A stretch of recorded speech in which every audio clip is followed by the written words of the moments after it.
Fondly do we hope, fervently do we pray that this mighty scourge of war may speedily pass away.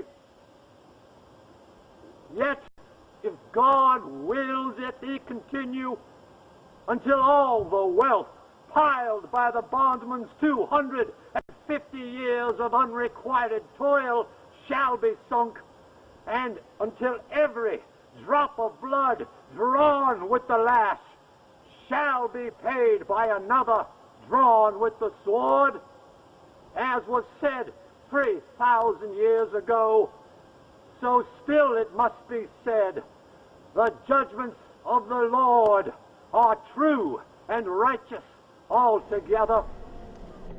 Through blood drawn by lash and blood drawn by sword, we learned that no union founded on the principles of liberty and equality could survive half slave and half free. Listen to me. Abraham Lincoln, in his second inaugural address, said this: after 600,000 men died on the battlefields of America, he said this: fondly do we hope and fervently do we pray that this scourge of war may speedily pass away.